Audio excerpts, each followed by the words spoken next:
Hello everyone, my name is Michelle and right now we're gonna talk about the au pair life. So I'm here with my friends Rachel and Nilin. We're gonna talk about the experiences, the expectations, or something like what you should know, or something, an awareness as an au pair. How you're gonna deal with, or about how you're gonna handle the host family together, especially sa host kids. So without further ado, let's watch this. Hello everyone, my name is Michelle and we are currently here in the Netherlands. As an au pair. As an au pair, correct. By the way, I am Michelle and this is Rachel. I'm Grace. and I came from Samar, I came Tarlac. Cebu, Pit Senor. Ngayon po, meron kaming gusto i-share about as an au pair here. So, currently, I'm 5 months po here. And then, 5 months! We all 5 months. Correct. Yeah. Hindi ba 5 months pa lang pala ako? Yeah, yung maganda kong question is why did we choose an au pair? So, ako muna. So, I choose an au pair kasi number 1 is yung travel to see other world. Yun talaga yung number 1. At wala namang may gustong maging nanny. Pero since parang ito lang yung way para makalabas ng Pilipinas, so why not? So, nandun ako sa point na yun. How about you, Rachel? Ganun din, makapag-travel around Europe, iba't ibang country sa Europe. Tapos para makaalis ng Pinas din. How about you, Nilin? Bakit ako au pair? No. Why did you choose an au pair? Yung ano ba? Yung reason ko nga Oh. ako au pair. I thought it's easy, but it's not. Yeah, and I just want to travel around Europe, and this is the easiest way to come to Europe, to being an au pair. But yeah, Correct. Instead it's not easy. to partner to somebody, right? Yeah. Just to see the other world. Pero we cannot judge to others, we still need to respect others. And also to experience cultural. At saka, yes, maganda rin yung feeling that you will do it alone. You learn a lot, you grow a lot, yeah. A lot of challenges. And by the way, yung age ko pala is 26 years old and Rachel is... I'm 21 guys. Ah, I'm 26 already. yeah.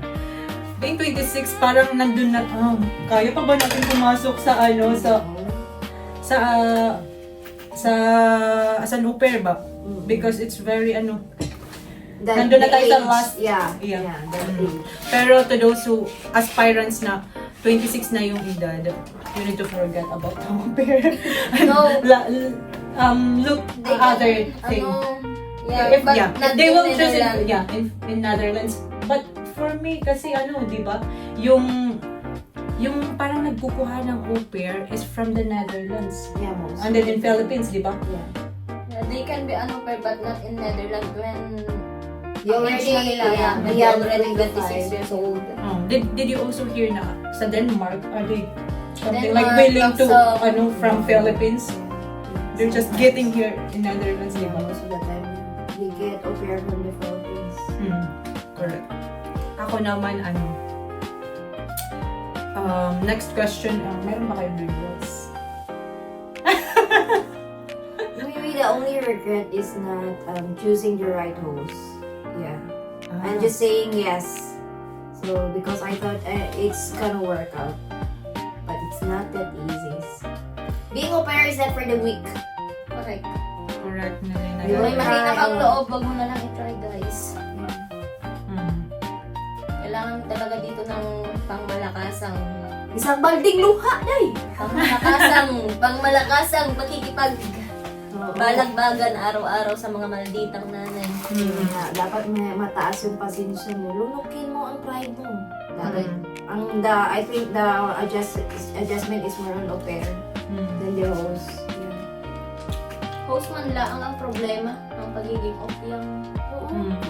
Ano, Kasi sa atin, parang Especially nanay guys. we're very good at work, di ba? Ano naman tayo doon? Like, parang hindi pa din enough. ano naman tayo, doon naman tayo masipag.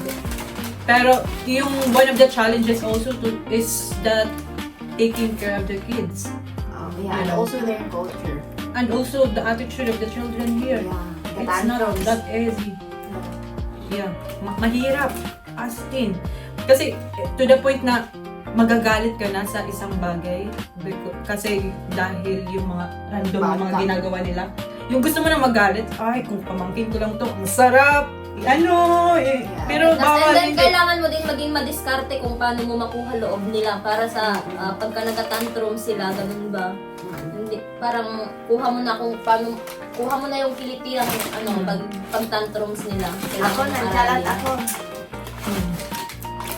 Mag-tantrums ka, okay, tapos. Pero wag naman natin yung itakot yung mga aspirants also na gustong pumunta dito ba. Pero ano lang naman, based to sa mga experience namin. Kailangan Pero talaga hindi maging maingat sa pagpili na Pero hindi man number. lahat ng host ganun, may mga may mga ano din mabait. Hindi kasi nabidin mga bait yung host. Swerte mo na lang kung mapunta ka sa mabait na host. It's a really big adjustment. And aside from that, also the allowance is very small. Yeah. Very small kasi ang nila dito, ang train is transportation is very expensive. The cost of living. Cost of living, the food, the prices, everything, survival. Yung ganun. 340 mo parang Yeah, Wala lang to. 340 convert in Philippines depends something like 23,000. 23. Yeah. Sometimes it's 24. Yeah, it depends in the exchange. Depends But it's on more the than 23,000. Hindi siya abot ng 25,000. and then pag dito mo gagamitin ng 340 parang wala lang. Kumbaga parang 1,000 lang siya sa Pinas. Yeah. I agree. Kaya talagang kailangan mo maging matipid. Matipid. Super matipid. Correct. Tapos, yung pagiging au pair, hindi rin siya yung something like makaka-provide ka ng needs sa family mo in the Philippines. Yeah. Sobrang hirap talaga binati ng yeah. Pag-budget mo na sa sarili mo, parang allowance na talaga siya. Dito pa lang parang kukulangin ka na. What's more pa kaya kung magpadala ka, di ba? Kasi sa train pa lang, sa train. Yeah, train. Train talaga ang kumakain sa allowance, no? Oo, Ang train. wala natin. So expensive. Siyempre kasi, as an au pair, parang ang pinaka-stress reliever mo na lang ay paggala. Oo. Sa isang buong linggong stress mo, maiipon yun. And then parang, babawiin. babawiin ng gala. Mai-release mo siya pag nagala ka. Tapos it's very also easy na mag-travel dito pag nandito ka na sa Netherlands. Yeah. Very Kasi easy ang and very cheap. transportation nila ay very different sa Pinas. Like, you don't need to book a flight sa airlines. Parang, Everything is something like accessible lang sa mga buses, papuntang Germany, papuntang Paris, papuntang... parang Belgium. parang Luzon, Visayas, Mindanao ang mga ano dito. Pero No, kailangan because din land eh. Kasi wala Oo. namang, hindi mo naman kailangan mag bus something lang like- palabas. Oo. Parang mga Bus probinsya-probinsya lang, no? Mga something like mga- it takes 2 hours. Depende na lang kung saan ka mga galing. bayan-bayan lang. Mhm. Mga ganun. So, wait lang. Sa negative side, ano ba yung pinakahawakan niyo as an au pair ngayon? Negative side. Disadvantage. Oh, disadvantages as an au pair. Hindi man ako nag-overwork sa akin. Yung ugali lang ng nanay sa akin, minsan. Yung pakikisama. Oo, pakikisama. mahirap talaga yun. Kahit anong bait mo. Kailangan mo Yeah. talaga ng mahabang patience. For me, yung communication. to It's my really host. hard, yeah. Yeah, it's very hard. Hard, yes. Kasi, they're so very direct, di ba, darling? Oo, very there. And, mahirap din i-deal. Kasi, Sila ang tama! ayan. No matter how you justify yourself, Kasi, di ba, you're always the right. we always something like, may I ask? something like ano yan, yung Be polite. we're being so polite and then in return parang they're so very direct. They don't mind sa kung ano yung Empathy. ma-feel They mo. don't have an empathy Oo. or we're just being sensitive. Or yeah, maybe something like that kasi di ba yung mga Asian gano'n naman. Kasi ang mga tao kasi dito na sanay sila sa pagiging direct. Tapos Very wala direct. silang pakialam kung masaktan ka, basta masabi nila ang gusto nilang ipahiwatig. Yeah. Yung number example yung nangyari sa akin sa sa Spain, yung gabi na yun, tapos sabi ng nanay ko around 8 na pala yun ng evening, sabi niya, Michelle, next time, wag ka na magluto ng ganitong oras kasi it's Late. Late. tulog time na ba. And then next time daw sa daytime mo na lang iluto instead of evening. So yun lang. Tapos doon lang ako nasakitan kasi gutom ka na ba tapos gusto mong kumain. Yun lang yung challenges. Tapos yung challenges din hindi ka makakakain ng rice like 'di ba from morning tanghali to evening. Hindi ka makakakain. Like very random lang tapos more on tinapay, bread. Yeah. Also the food. Dito guys, talagang Dito ka best. ma-shock kayo sa nila pagkain. Kasi they are more on vegetables. Yeah, Boil. Wala lang Boiled eggs. wala yung same sa atin na mahaba yung cooking process. Wala. Boil They're lang. more in fruits. Oo. Sa Yun isang lang talaga meal, yung best, yung... Di ba sa isang meal nila okay na ang tinapay? Tinapay with cheese, okay na yun. Isang slice, okay na. Eh, sa atin kasi parang gutom pa rin, di ba? Parang Kasi umagahan lang real natin yung lagi na. umagahan, tas iba pa yung pinaka, parang, ano ba tawag doon? Madami tayong kain process. Oo.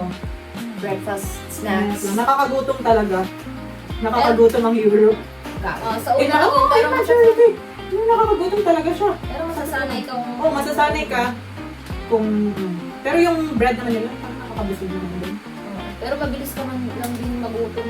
It Oo. depends. Mabilis Maybe siya with matutunaw. bread. With Tapos, bread, hindi. something like gutom ka pa, pwede lang naman sabayan ng banana. So, parang ano ka na. Small eater kasi sila. Yogurt, Kung milk, i-try mo yung kinakain ng nanay ko, shake lang. Yung shake na ice fruits yun. smoothie. Makaya niya yun. Ako, pag i-try mo yun, hindi dahil. Mano ka. Kuyapan ka dahil. So, yun na yung pinaka-negative side. How about sa positive side? Maka-travel ka. Ako din, maka-travel. Parang yun lang yung only thing. They na have Parang it. halos naman, majority gano'n ang At also sa negative side, yung the way you dress up ba? Di ba? Yung during day off natin, maganda yung suot natin. And then during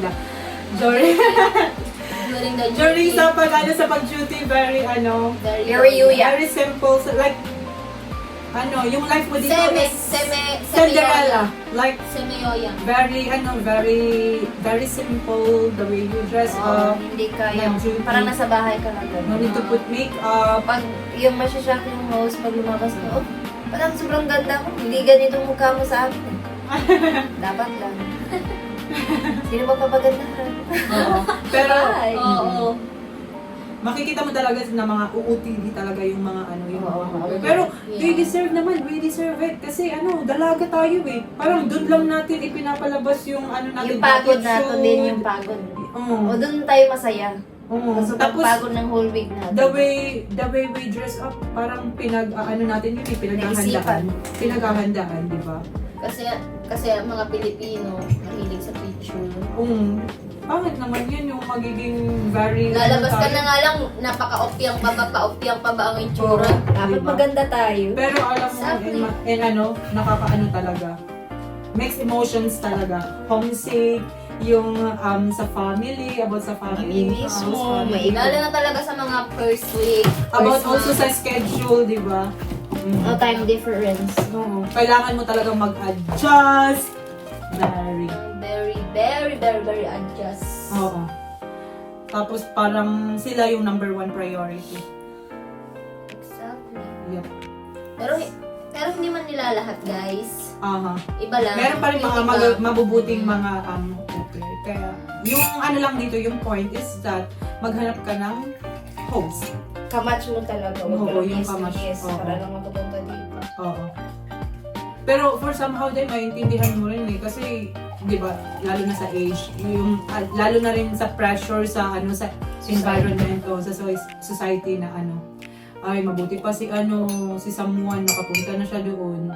Never compare lang sa self mo to other people kasi ano, di ba, hindi natin alam kung ano yung mga Oo, pinagdadaanan. sometimes kasi as a Pinoy, parang pag nakahanap ka, sobrang saya mo na, hindi mo naisipin yung magiging kahihinatnan mo pag nandun ka na sa sitwasyong yun. Basta, parang ano lang, basta makaalis lang ng Pinas. Parang gano'n na lang ang mindset ng mga Pinoy. Pero, very wrong, no? Dapat, you need to be mindful. Correct. Tapos, after an au pair here, di ba, au pair pa din. Okay. Kasi, hindi ka man pwedeng mag-stay dito kasi magiging Mag-work illegal into ka. something na gusto mo, di ba? Parang wala, hindi, No? impossible naman yung mangyari. Opyang talaga. Oo. Depende na lang kung makipag-partner ka to sa mga, di ba? Yeah, depende kung makipag-partner ka talaga. Makukuha mo yung job na gusto mo, kunwari sa resto, ganun. Oo. Mga shop, mga ganun. Pero ito lang talaga, hindi ka talaga makakapagpadala ng Pilipinas ng ganun. Malaki, oo. Something like 5,000, 10,000 lang. Yeah. Pero very lang, rare. Kasi nga, short na siya when it comes sa mga panggastusin mo sa sarili mo dito. Number one, yung transportation, yung food. Transportation talaga sa gala. Transportation ang kumakain sa allowance na Kasi, kailangan rin natin magtipid. So, di ba, more on nagbabaon tayo sa mga gala. Just tutipid.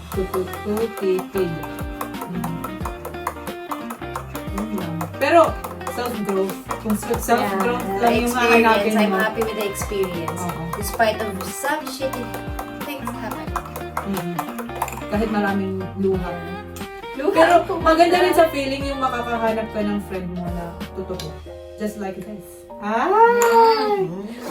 Di ba, Una ko pala- ganyan mo ako dahil pinapapalayasin mo na talaga ako. Una ko talagang na-meet is si Rachel. Ay, oo pala. Oo, sa CFO.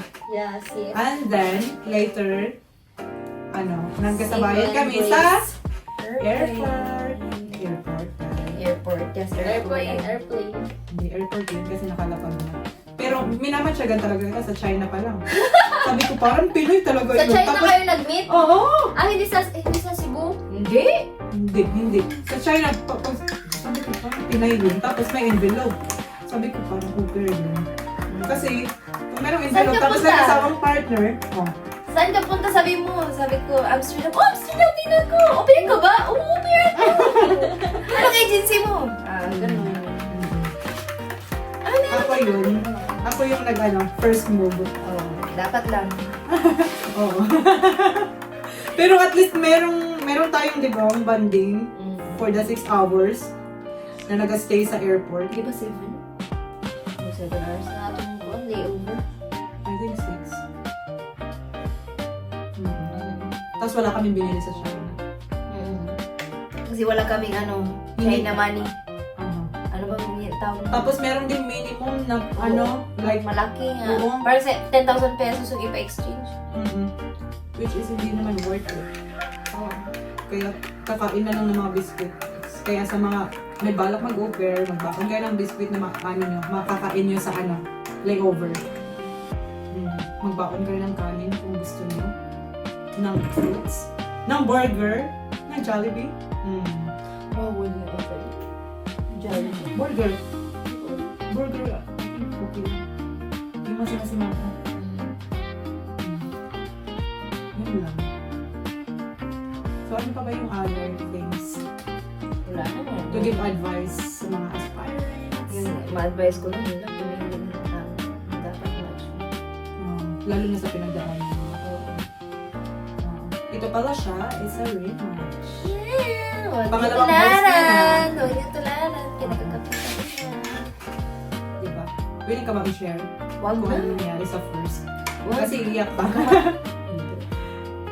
Aalis na ako dahil malapit ang train ko.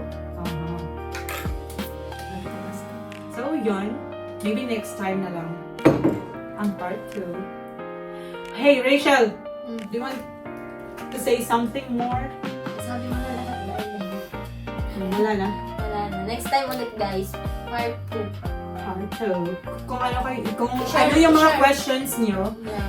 just say something different. Just Or- leave a comment. Mm. Just leave a message below. Yes. Sa ano naman, sa, sa interview, sa sa visa. Yeah, next. Wag lang kayo next- ma-pressure kasi hindi naman siya Hindi, ganun. next ano na natin yan para Hindi. may content tayo next. Ay, wow. Sige. Next time, ano namin yan? Oo, syempre, step by step yan. Visa, Oo. agency interview, Oo. host family interview, ano pa ba, CFO. And then, how did we made it? Yeah. Oh. Sino yung behind the people? Bakit tayo nakapunta dito? See you in our next video, guys. Bye. About that. Once again, this is Michelle. Great. Rachel and We are we will just want to say Duy. Bye. Duy. Duy. Duy. La- Go!